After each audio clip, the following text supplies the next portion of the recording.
우리 최신일 장로님 나와서 테너하고 그러면 또 조금 더 나오면 사부가 아주 아름답게 되겠어요. 잘해요. 아주 우리 방희주 목사님 베이스가 아주 좋더라고요. 제가 옆에서 들어보니까. 감사합니다. 우리 다 같이 우리 주님 사랑하시면 아멘 하시기 바랍니다. 네. 다음 주일은 여러분이 잘 아시는 종료 주일이고, 그리고 그 주간은 이 고난 주간이 다가오게 됩니다. 따라서 오늘은 예수 그리스도의 십자가의 대사건 중 가시면류관을 쓰신 사건에 대해서 생각을 해 보겠습니다. 이 본문 당시 그 로마의 총독 빌라도는 예수 그리스도께서 무죄라고 하는 것을 믿었습니다. 그래서 자기는 이 결과에 대하여 전혀 관계가 없다는 의미로 대야에 물을 떠다가 자기 손을 씻었다라고 하는 사건을 우린 잘 알고 있습니다. 그러나 당시에 3권의 최고 권력자인 빌라도는 예수 그리스도의 무죄를 인정하였으나 방관했으므로 로마의 군병들과 바리새인들과 서기관들 그리고 무지막지한 이스라엘 백성들은 예수 그리스도를 결박을 하고 그 무섭고 날카로운 로마의 특유한 채찍으로 예수 그리스도의 등을 쳐서 붉은 피가 방울방울 흘러내리게 했다라고 하는 것은 우리가 잘 아는 사건입니다.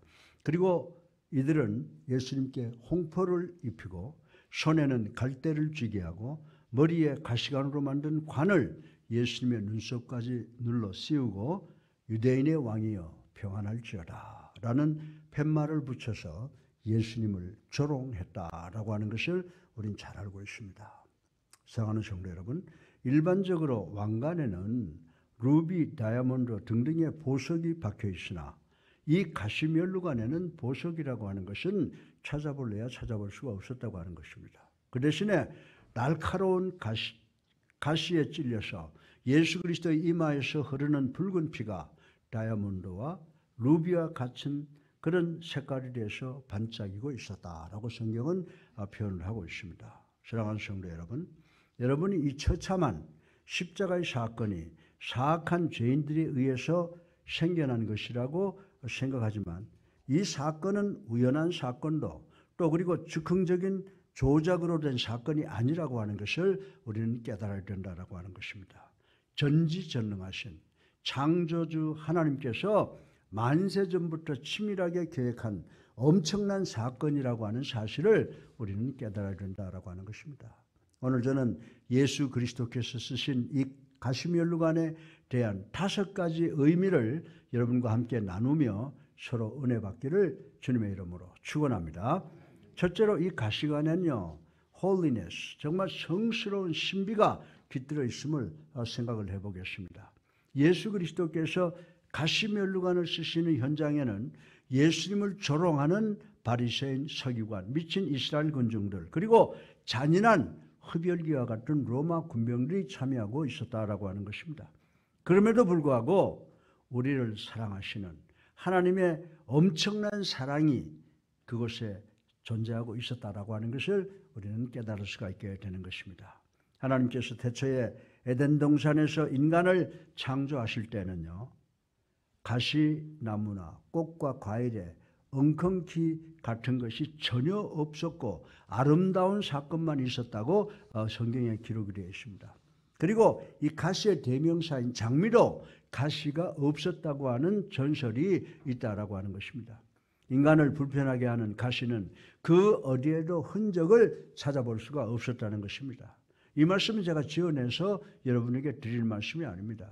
우리 다 같이 창세기 3장 17절로 18절을 읽어보겠습니다. 시작. 아담에게 이르시되 내가 내 아내의 말을 듣고 내가 내게 먹지 말라 한 나무의 열매를 먹었은즉 땅은 너로 말미암아 저주를 받고 너는 평생에 수고하여 그 소산을 먹으리라.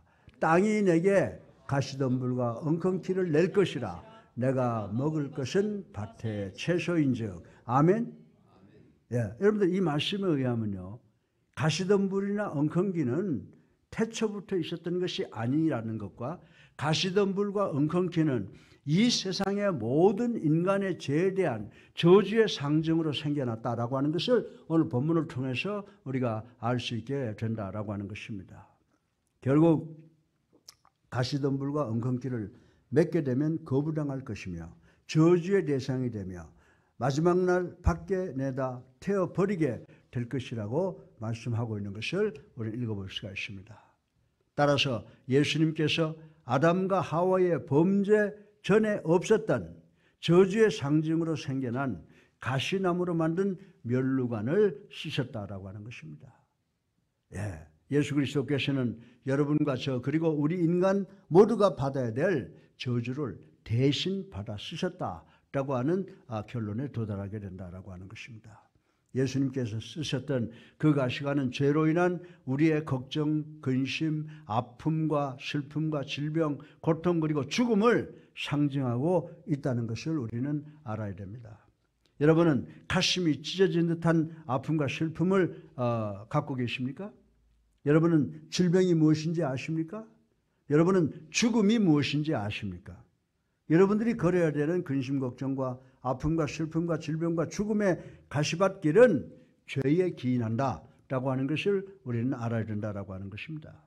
근심과 걱정과 불안과 고통으로 가시밭 같은 고통의 밤을 지새운 경험이 있습니까? 그것은 바로 죄 때문이다라고 하는 것을 우리는 깨달아야 된다라고 하는 것입니다. 여러분들이 삶 속에서 대단한 부귀영화를 누리고 엄청난 평안을 누리며 산다고 해도 엄밀히 따지고 보면 그 삶 안에도 가시가 있다는 사실을 우리는 깨달아야 된다라고 하는 것입니다. 만약 지금이 아니라면 여러분과 저의 삶의 과정 안에서 가시를 만날 때가 있게 된다는 사실을 또한 우리는 알아야 된다라고 하는 것입니다. 여러분들이 직장에 나가면 직위가 고와 간에 여러분은 가시밭길 같은 생활을 하게 되어 있습니다. 여러분의 몸에도 가시를 갖기 마련이라고 하는 것입니다. 여러분은 이 진리를 하나님의 큰 종 위대한 사도 바울에게서 안질이라고 하는 가시를 평생 안고 있었던 것을 우리는 발견을 할 수가 있는 것입니다. 여러분들은 질병을 당하게 되고 고생과 고통을 당면하게 될 것입니다. 아픔을 느끼게 될 것입니다. 왜냐하면 이 아픔과 고통은 창조 이후 우리의 조상 아담과 하와의 범죄와 더불어 만들어진 모든 사람이 소유해야 되는 필연적인 요소이기 때문이라고 하는 것입니다. 우리 다 같이 로마서 8장 22절을 한번 읽어보겠습니다. 시작. 피조물이 다 이제까지 함께 탄식하며 함께 고통을 겪는 이것을 우리가 아느니라. 아멘. 왜 그렇습니까? 그 이유는 창조 이후 인간의 불순종으로 인해서 모든 인생의 삶의 모든 것에 저주가 생겨났기 때문이라고 성경은 우리들에게 가르쳐주고 있습니다. 우리들이 느끼는 고통과 혼돈과 실망과 고난의 원인도 아시고 싶으십니까? 이 세상의 모든 병원을 가보세요. 그리고 더욱이 정신병원에서 고생하는 환자들을 보세요. 죄가 주범이라고 하는 것을 우리는 알 수가 있게 된다라고 하는 것입니다. 형무소에 있는 많은 각종 범죄자를 보세요. 죄가 주범이라고 하는 것입니다.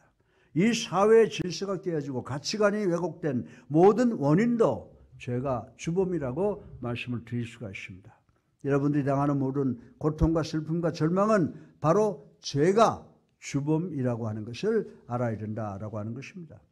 그러나 우리 구세주이시며 살아계신 하나님의 아들이신 예수님께서 가시관을 쓰시고 십자가 위에서 돌아가신 것은 바로 여러분과 저 그리고 우리 모두가 받아야 될 저주를 무죄하신 우리 주님께서 대신 받아 쓰신 신비함이 있음을 확실하게 깨닫는 우리 모두가 되시기를 주님의 이름으로 축원합니다. 둘째로 예수 그리스도께서 쓰신 가시면류관의 처참함과 고통을 생각해 보겠습니다. 예수님께서 쓰신 가시면류관은 이 세상에서의 최대 아픔과 고통을 의미하는 것입니다. 이 가시면류관은 예수님의 그 의롭고 성스러운 몸에서 가장 민감한 부분인 머리에 놓여져 있다고 하는 것입니다. 그뿐입니까? 적들은 가시면류관을 예수 그리스도의 머리에 씌운 후에 사정없이 눈썹 위까지 찍어 눌렀습니다. 그리고 피가 강물처럼 흐르게 되었다라고 하는 것입니다. 그러나 예수님께서 골고다 언덕 십자가 위에서 머리에 가시관을 쓰시고 로마 군병들에게 무차별 구타를 당하는 모습을 그려놓은 그림을 보면 예수님의 얼굴이 피투성이가 되어 참으로 보기가 민망스러울 정도였다라고 하는 것이 성경 말씀에 기록이 되어 있습니다. 그래서 이사야서 52장 14절에 보면 그 처참한 예수 그리스도의 얼굴이 사람의 얼굴인지 짐승의 얼굴인지 구별하기가 어려울 정도라고 기록해 놓은 말씀을 우리는 읽어볼 수가 있습니다. 왜 그렇습니까?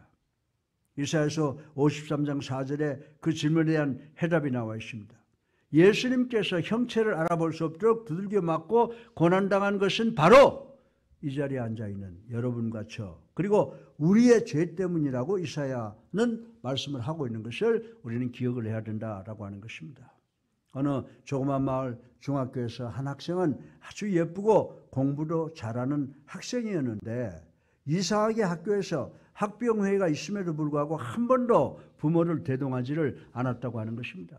그래서 어느 날 이상하게 생각한 담임 선생님이 가정 방문을 하게 되었는데 이 선생님이 어머니를 보는 순간 악 하고 소리를 지를 뻔할 정도로 보기 흉한 몰골의 여인을 만났다고 하는 것입니다. 그제야 자기 반 학생의 어머니를 학병회의에 대동하지 않은 이유를 어느 정도 알게 되었다고 하는 것입니다. 사연이 즉 이랬습니다. 이 어머니가 빨래를 널고 있는데 이웃집 부인이 황급히 달려오더니 아무개 엄마 당신 집에 불이 났어 라고 해서 자기는 너무나도 놀라서 널던 빨래를 집어던지고 자기 집으로 달려갔습니다. 벌써 이 여인의 집은 검붉은 화염 속으로 그 자취를 서서히 감춰가고 있었답니다. 그런데 문제는 그 화염 속에 쌓여 있는 그 집안에는 100일이 막 지난 사랑하는 딸이 자고 있었다고 하는 것입니다.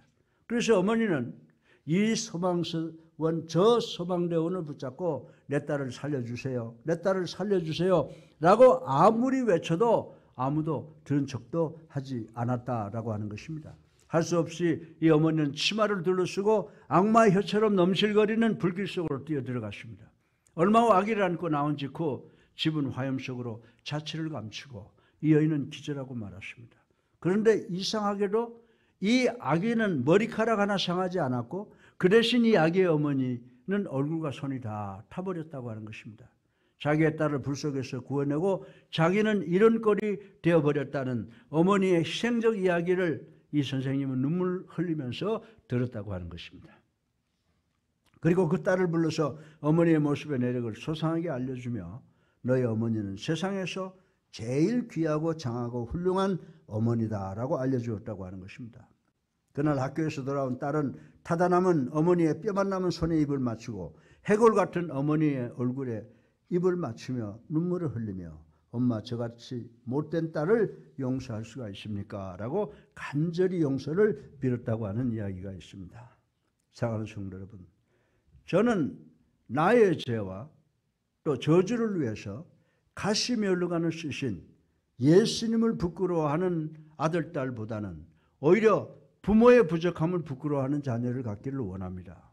여러분과 저 그리고 우리가 받아야 될 저주의 가시관을 대신 쓰고 돌아가신 우리 주님을 우리가 어떻게 부끄러워하겠습니까?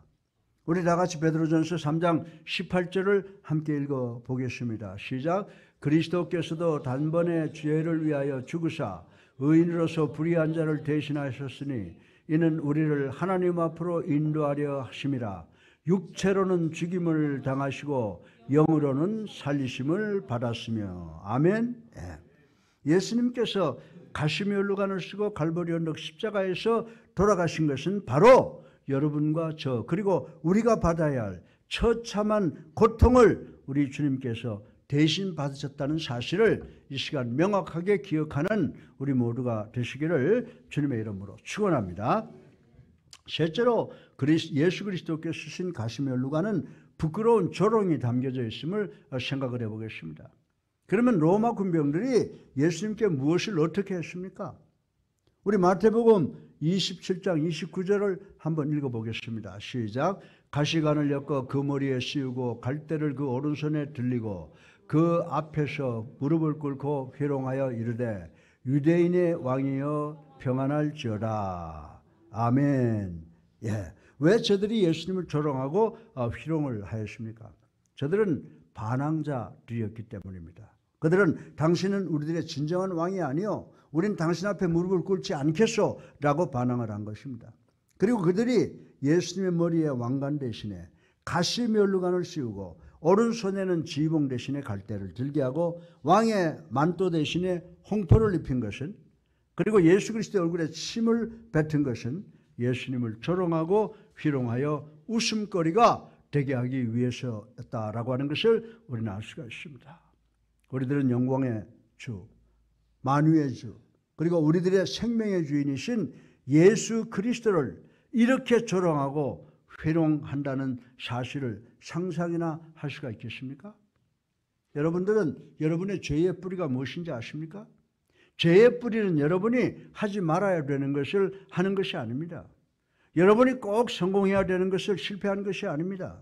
죄의 뿌리는 여러분의 구주이시며 살아계신 하나님의 아들이시며 만왕의 왕이신 예수님을 믿고 예수님께 무릎을 꿇고 순종하기를 거부하는 것이 죄의 근원이라고 하는 사실을 우리는 알아야 된다라고 하는 것입니다. 시편 2편 1절로 3절을 보면 세상 사람들이 예수 그리스도께서 자신들의 삶의 주관자가 되기를 원치 않는다라고 기록을 하고 있습니다. 예수님께서 이 세상에 오실 때를 살펴보면 로마가 세계를 지배하고 있을 때였습니다. 그리고希腊 문화가 이 세계에 지대한 영향을 미치고 있을 때였습니다. 이런 상황 속에서 예수 그리스도께서 유대인들의 종교 속에 오시게 되었다라고 하는 것입니다. 따라서 로마의 막강한 힘이, 그리고希臘의 문화의 영향이, 또한 유대교의 자신들만 위한 구세주 사상이 예수 그리스도를 거부하고 예수님께 반항하게 만들었다라고 하는 것입니다.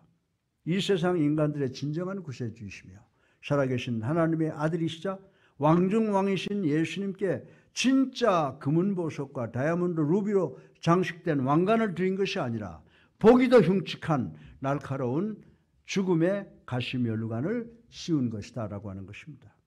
사랑하는 성도 여러분, 현대에도 똑같은 현상이 일어나고 있지 않습니까? 세상의 모든 정부도 마찬가지입니다. 세계에서 기독교인들의 비율이 가장 많고 동방의 등불이라고 하는 우리나라 교회도 우리의 삶이나 생명을 주관하실 수 있는 유일한 예수 그리스도를 교회 문 밖에 세워놓으므로 문제가 문제로, 위기가 위기로 치닫는 것을 우리는 지금 볼 수가 있다라고 하는 것입니다.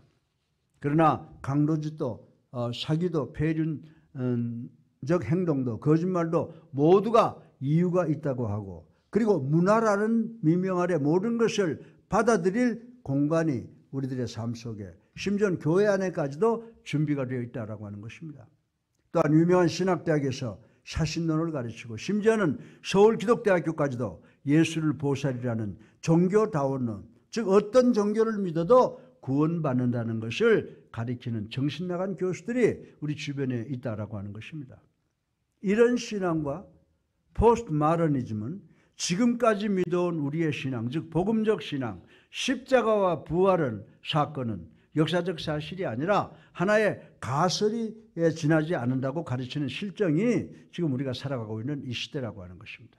그리고 각색된 종교적 교회들이 판을 치고 예수님을 구주로 살아계신 하나님의 아들로 성경에 입각해서 믿는 교회들은 영세성을 면치 못하고 있는 실정이라고 하는 것을 우리는 부인할 수가 없다라고 하는 것입니다. 여러분들과 저 우리의 죄의 저주를 대속하기 위해서 가시관을 쓰시고 계시는 예수 그리스도를 교회 문 밖에 세워놓고 교회 문을 꽁꽁 닫고 있는 것입니다. 오늘날 얼마나 많은 교회가 성경을, 예수 그리스도의 보혈을, 십자가의 사건과 부활과 승천과 재림, 그리고 동정녀 마리아의 탄생을 성경대로 가르치고 있습니까? 한번 깊이 가슴에 손을 얹고 생각해 보시기 바랍니다. 요즘 현대인들은 여러분들의 교회를 가르쳐서 그리스도교는 적어도 종교 중에 하나다라고 관용을 베풀어 주고 있다고 하는 것입니다. 그런데 저는 여러분들에게 2000년 전에 예수 그리스도의 십자가에 못 박은 장모님들이 바로 종교주의자들이었다라는 사실을 상기시켜 드리고 싶은 것입니다. 여러분과 저를 포함한 모든 현대인들은 종교가 필요한 것이 아니라고 하는 것입니다. 우리에게 필요한 것은 예수를 우리의 구세주이시며 살아계신 하나님의 아들 예수님이 필요하다라고 하는 것을 여러분에게 간곡히 말씀을 드리고 싶은 것입니다.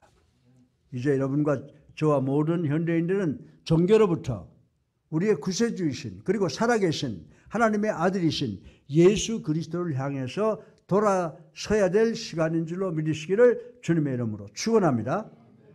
사랑하는 성도 여러분, 예수 그리스도께서 가시관을 쓰신 데는 여러분과 제가 져야 되는 저주를 대신 쓰신 신비의 의미가 깃들어져 있다고 하는 것입니다.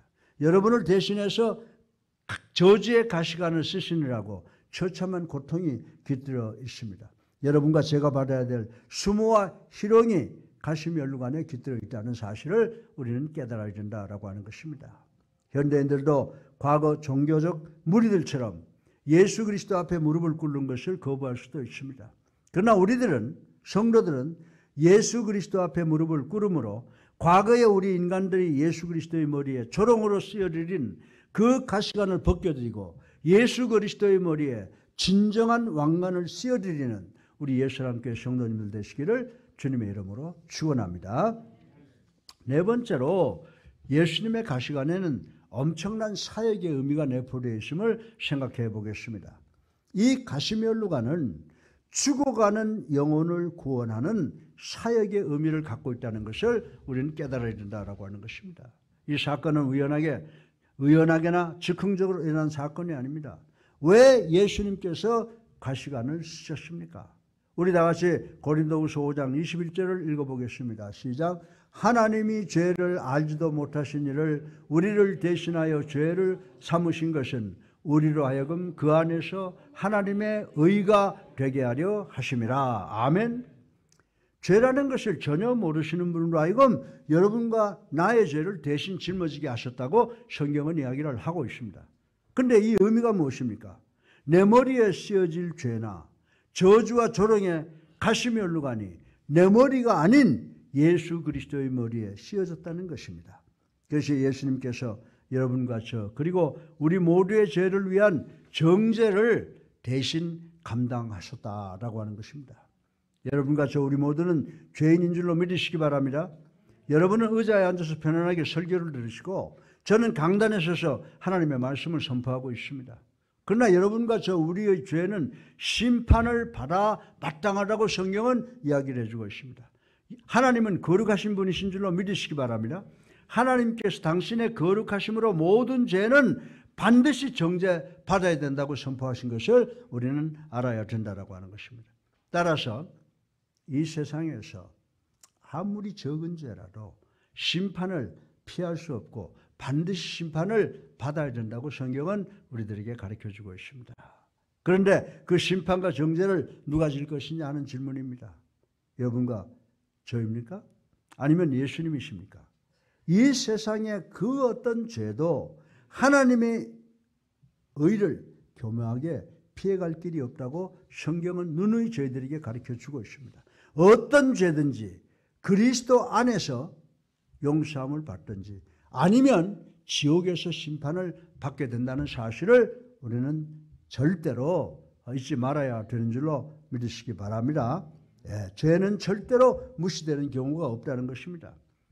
그래서 고린도후서 5장 21절에 보면 죄를 알지도 못하는 자라고 했는데 이분 누구를 이야기하는 겁니까? 바로 예수 그리스도를 말씀하는 것이다 라고 하는 것입니다. 하나님께서 죄를 알지도 못하시는 예수님을 여러분과 저 우리 모두를 위해서 죄인이 되게 하셨다는 이 사실을 감사해야 되는 줄로 믿으시기를 주님의 이름으로 축원합니다. 예수님께서는 우리들을 위해서 우리의 죄 때문에 오는 저주의 가시면류관을 대신 쓰게 된 것입니다. 예수님께서 우리의 죄와 저주를 십자가로 가지고 가신 것입니다. 여러분들은 예수 그리스도께서 여러분의 죄로 인한 가시관, 저주의 가시관을 쓰시고 심판의 정죄를 받은 것이 어딘지 아십니까? 이것은 히라보로는 갈보리라고 부르고 히브리어로는 골고다라고 하는데 이는 곧 모리아산의 일부분이라고 하는 것 구약 성경에 기록이 되어 있습니다. 모리아산은 대단히 의미가 깊은 것입니다. 창세기 22장에 예수 그리스도께서 태어나시기 수천 년 전에 하나님께서 아브라함에게 100세 때 태어난 아들, 눈에 넣어도 아프지 않는 사랑하는 아들 이삭을 하나님께 바치라고 해서 아브라함이 아들을 바치기 위해서 제단을 쌓았던 것이 바로 이 모리아산이라고 말씀을 드릴 수가 있습니다. 사실 하나님께서 아브라함에게 인간의 이성을 초월한 명령을 하셨을 때 이삭은 상당히 성장한 젊은이였다라고 하는 것입니다. 네. 아브라함과 이삭은 희생의 제단 모리아산을 향해서 나아갑니다. 이삭은 어떤 재물이든 간에 희생되어야 한다는 것을 잘 알고 있었습니다. 그래서 그는 주변을 돌아보면서 아버지, 재물을 불태울 나무도 있습니다. 재물을 붙들어 맬 줄도 있습니다. 그리고 재물에 각을 뜰 칼도 있습니다. 그런데 재물인 양은 어디에 있습니까? 라고 물었다고 하는 것입니다. 아직도 자기 자신이 재물임을 알지 못하는 사랑하는 아들을 재물로 바쳐야 되는 아브라함은 눈물을 삼키면서 사랑하는 아들아, 하나님께서 스스로 재물을 준비해 주실 것이다. 여호와 이레라고 답변을 했습니다. 그리고 속으로 무엇라고 했겠습니까? 아들아, 내가 너를 제물로 바치는 것을 용서해라. 난 하나님께서 왜 이렇게 가혹한 요구를 하시는지 도무지 이해할 수가 없구나 라고 했을 것입니다. 그러면서 사랑하는 하나님 아버지, 왜 이렇게 가혹하고 인정머리 없는 요구를 하시는지 저는 도무지 이해할 수가 없습니다. 제가 사랑하는 아들, 그것도 하나님께서 저에게 100살 먹은 후에 저에게 기적적으로 준 아들이 아니십니까? 근데 그 아들을 달라고 하십니까? 그것이 하나님의 뜻이라면 드려야죠. 그러나 하나님께서 이 이삭을 반드시 다시 살려야 합니다. 부활시켜야 합니다. 전 하나님께서 원하시면 내 아들 이삭을 부활시킬 줄로 믿습니다. 라고 눈물로 애원을 했을 것이다. 라고 상상을 해보는 것입니다. 그러면서 아들의 손을 묶었습니다. 여기서 우리들은 두 가지 신학적 의미를 이해해야 됩니다. 하나는 아브라함의 부활신앙이라고 하는 것입니다. 그리고 또 하나는 아버지에 대한 이삭의 위대한 순종을 볼 수가 있어야 합니다. 이때만 해도 이삭은 100세가 넘은 노인인 아버지, 아무 기력이 없는 아브라함을 밀치고 도망갈 수가 얼마든지 있었다라고 하는 것입니다. 그러나 이삭은 조용하게 자의적으로 제물이 되기로 순종하는 모습을 보여주고 있습니다. 자의적으로 제물이 되기를 순종하는 이삭의 모습을 통해서 여러분들은 오늘 그리고 이강평 목사가 늘 설교하는 설교의 주인공이 되는 예수 그리스도의 십자가의 희생의 모습을 볼 수 있어야 된다라고 하는 것입니다. 아브라함은 날카로운 칼을 뽑아들고 제단 위에 앉아있는 이삭의 목을 향해서 내려치려고 합니다. 그때 어디선가 아브라함아! 아브라함아! 라고 하는 황급한 소리가 들려옵니다. 이삭을 상하게 하지 말아라. 내가 이제야 나를 경외하는 줄 내가 확실히 믿노라. 내가 이삭을 대신할 제물을 주겠노라 라고 하는 말씀이 들려옵니다. 아브라함이 눈을 들어 옆을 보니 수양 하나가 뿌리 수풀에 걸려있는 것을 보게 됩니다.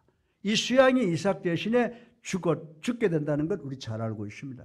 그런데 문제는 이 수양의 머리가 수풀에 걸려있다고 창세기 22장 13절에 기록이 되어 있는데 나중에 예수 그리스도가 오신 그때 히브리 말에 예수님께서 쓰신 그 가시관이나 수양의 뿔이 걸려있는 수풀과는 동일한 단어를 썼다라고 하는 것을 우리는 간과할 수가 없다라고 하는 것입니다. 하나님께서 아브라함에게 이삭 대신에 이삭을 속죄함으로 드리는 번제 희생제물로 사용하라고 하셨습니다. 이 수양의 머리가 수풀에 걸려 있습니다. 다시 말해서 수양의 머리에 가시관이 씌어져 있었다는 것입니다. 그리고 이 수양은 이삭이 죽어야 되는 자리에서 대신 희생의 제물로 죽었다라고 하는 것입니다. 신약에 와서는 예수님께서 아브라함이 나의 날을 기쁨으로 보았다라고 하신 말씀 의미를 전 지금 깨달을 수가 있을 것 같습니다. 하나님께서는 예수 그리스도께서 오시기 오래전에 아브라함에게 복음을 가르치셨습니다. 왜 그렇습니까? 가시관을 쓰시고 수양의 모습을 통해서 후세에 와서 가시관을 쓰신 대속물로 제단 위에 올려질 하나님의 어린 양을 미리 보여주신 것이라는 사실을 우리는 깨달아야 된다라고 하는 것입니다. 이것이 바로 가시관이 함축하고 있는 구원의 사역을 우리가 배울 수 있어야 된다라고 하는 것입니다. 잘 들으시기 바랍니다. 아브라함은 자신의 삶 속에서 가는 곳마다 제단을 쌓았습니다. 그러나 이삭을 제물로 바치려다가 하나님께서 준비하신 수양의 희생제단을 쌓은 후 다시는 속죄의 제단을 우린 성경에서 찾아볼 수가 없습니다. 왜 그랬을까요? 이 제단이 예수 그리스도의 희생의 제단을 나타내는 완벽한 예표이기 때문이라고 하는 것입니다. 더 중요한 것은 예수 그리스도께서 골고다 언덕 십자가 위에서 여러분과 저 그리고 우리 모두의 죄를 대속하기 위해서 돌아가신 후에는 그 어느 희생의 제단도 필요하지 않기 때문이라고 하는 것입니다. 예수님의 이 한 번의 희생이 시간과 공간에 관계없이 모든 것을 완벽하게 성취시키셨습니다. 예수 그리스도의 십자가의 보혈에 의지하는 모든 인간들은 구원받아 하나님의 백성으로 성화되게 되는 줄로 믿으시기를 주님의 이름으로 축원합니다. 그래서 요한복음 19장 30절에 보면 우리 주님께서 골고다 십자가 위에서 뭐라고 그러셨어요? It is finished. 다 이루었다. 다 갚았다. 라고 하신 후에 운명하신 것을 우리는 기억할 수가 있는 것입니다. 예수 그리스도께서 여러분과 저 우리를 포함한 우리들의 죄를 당신의 보혈로 동이 쇠에서 먼 것처럼 우리로부터 옮기셨고 진홍같이 붉은 죄를 흰눈처럼 정결하게 씻어주셨습니다. 예수님께서 여러분과 저 그리고 우리 같은 죄인을 대신해서 갈보리 언덕 십자가 위에서 저주의 가시면류관을 쓰심으로 우리의 구원의 사역을 완수하셨다라고 하는 사실을 우리는 깨달아야 되는 줄로 믿으시기를 주님의 이름으로 축원합니다. 마지막으로 십자가 위에서 쓰신 가시관을 통해서 우리 모두는 우리 주님의 주권을 볼 수 있어야 함을 생각하겠습니다. 여러분들은 여러분의 주님께서 무기력하게 계획에 차질이 있어서 희생된 줄 아십니까? 여러분들 사탄이 전전능하신 보좌 앞에서 모든 것을 좌지우지한 줄 아십니까? 우리 다 같이 사도행전 4장 27절 28절을 한번 읽어보겠습니다. 시작. 과연 헤롯과 본디오 빌라도는 이방인과 이스라엘 백성과 합세하여 하나님께서 기름 부으신 거룩한 종 예수를 거슬러 하나님의 권능과 뜻대로 이루려고 예정하신 그것을 행하려고 이성에 모였나이다. 아멘. 이 말씀의 의미는요, 이 십자가의 놀라운 사건은 우연하게 즉흥적 사건에 의해서 생겨난 것이 아니라 만세전에 하나님의 계획대로 이루어졌다는 말씀인 줄로 믿으시기를 주님의 이름으로 축원합니다. 하나님께서 오래전에 예수님의 머리 위에 기름 부으셨다는 것입니다. 그래서 하나님께서 이 세상을 완전히 주장하시는 주권을 가지신 분이시라는 것을 나타내는 것인 줄로 믿으시기 바랍니다. 이 면류관이라고 하는 것은 언제 어디서나 권위, authority를 상징하는 것입니다. 이 세상의 모든 황제는 금, 은으로 만들어졌고 다이아몬드와 루비 등등의 보석으로 장식된 금관을 썼다고 합니다. 세상의 금관 중에서 가장 아름답고 위험 있고 비싼 왕관이 어느 나라 건지 아세요? 엘리자베스 여왕 그리고 찰스 왕이 쓰고 있는 그 영국 왕관이 제일 비싸대요. 그 왕관의 값이 계산 잘 못하는데 몇 천만 불이 된다고 합니다. 비싼 왕관을 사람의 머리 위에 얹어져 있다라고 하는 것입니다. 예수님께서 영광의 왕관, 평화의 왕관, 의의 왕관, 그리고 기쁨의 왕관을 쓰셨습니다. 그러나 예수 그리스도께서 쓰신 관은 수천만 불이 가는 금과 은과 보석으로 장식되는 것이 아니었습니다. 예수님께서 쓰신 그 관은 아무 보석의 빛이 없는 보기 흉하고 몹시 아프게 하는 가시관이었다라고 하는 사실을 우리는 오늘 아침에 감동적으로 바라보아야 됩니다. 그리고 루비와 다이아몬드 같은 보석 대신에 예수 그리스도의 이마로부터 흐르는 붉은 보혈이 방울방울 흘러내려 햇빛에 반사되어 광채를 내고 있는 모습을 우리는 생각해 보아야 됩니다. 예수 그리스도께서 쓰신 왕관은 오늘날 여러분들이 말하는 그런 왕관이 아닙니다. 수양의 머리가 가시덤불에 걸려 있었던 것처럼 예수님께서 쓰신 관도 가시관이었다고 하는 것입니다. 예수님께서는 샤론의 장미였다고 찬송이 있죠. 가시관과 함께 피는 장미였습니다. 향기가 그윽한 장미였습니다. 찬란한 태양이 입맞추는 아름다운 장미꽃이었습니다. 작은 새들은 가장 안전한 곳에 자신들의 둥우리를 지으려고 합니다. 작은 새들이 안전을 위해서 숲을 속에다 둥우리를 두려고 합니다. 저는 오늘 그것을 향하려고 합니다. 나의 안전과 구원은 이름 중에 가장 고귀한 이름, 내가 써야 될 저주의 가시관을 대신 써주신 그 이름 위에 두려고 합니다.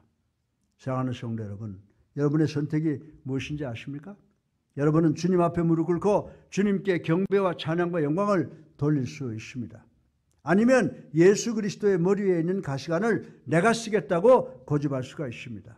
내가 나의 저주를 내 스스로 용감히 지겠다. 내가 내 스스로 내 죄를 갚겠다. 내가 내 스스로 지옥의 뜨거운 불 속에서 견뎌보겠다. 다시 말해서 난 예수 그리스도께 무릎 꿇고 그를 경배하고 찬양하고 영광을 돌리지 않겠다라고도 할 수 있다는 것입니다. 이 모든 것은 여러분과 저의 선택이라고 성경은 우리들에게 가르쳐주고 있습니다. 예수님께서는 여러분에게 놀라운 은혜를 제공하신 줄로 믿으시기를 주님의 이름으로 축원합니다. 이 놀라운 은혜를 통해서 여러분과 제가 구원받았다는 사실을 깨닫는 저희들 되기를 주님의 이름으로 축원합니다. 우리 405장 찬송을 한번 불러보죠. 나 같은 죄인 살리신 주의